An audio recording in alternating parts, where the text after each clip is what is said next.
Thousands of RCMP officers will start wearing body cameras over the coming months. The move marks a pivotal shift in how Mounties and Canadians interact.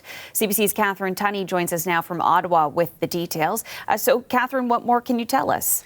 Well, Jacqueline, this is a rollout that's years in the making and could, emphasis on could, as you say, make a difference in how Mounties and Canadians interact every day, especially when there are allegations of police brutality, for example, or excessive use of force. So starting Monday, the first batch of officers will be out in the field wearing a camera attached to their chest. And we'll start to see more and more officers do that over the next year, with the idea being that, full deployment, as many frontline officers as possible will be wearing them within the next year to 18 months.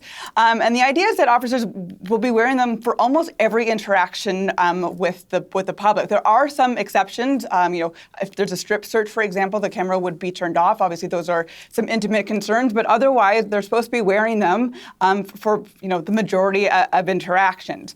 There's also going to be some rules around the storage of this footage. Officers won't be able to edit the footage. Officers will be tracked if they're logging in and watching that as well. So the RCMP has already put out a bunch of rules around dealing with this.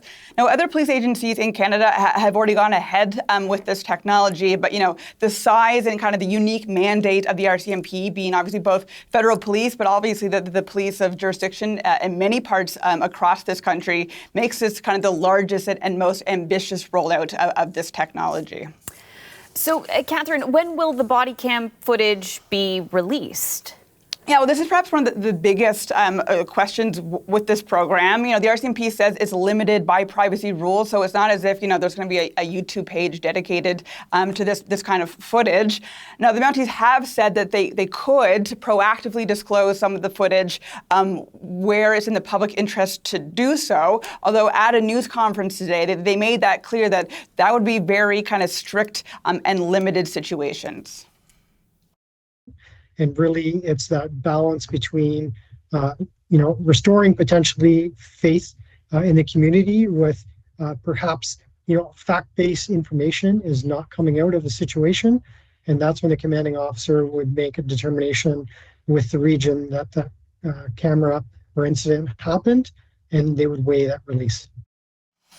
So you can probably get the sense there, yes, we could be seeing more body camera footage. It doesn't sound like it might be, on a regular basis, and perhaps will be in very high-profile cases. Now, members of the public can request access to their footage. If you believe or you saw, an officer recording you can request that footage through Canada's Privacy Act. Can tell you, as someone who uses it a lot, it's not the fastest process that we have in Canada, but that is another way for this footage to get out there if victims or their lawyers want to go public with what they found. But truly, this is an area both privacy advocates and, of course, people who watch for police accountability will be watching as this monumental moment for the RCMP gets underway. Hey, we will be watching as well, Catherine. Thank you. That's the CBC's Catherine Tunney in Ottawa.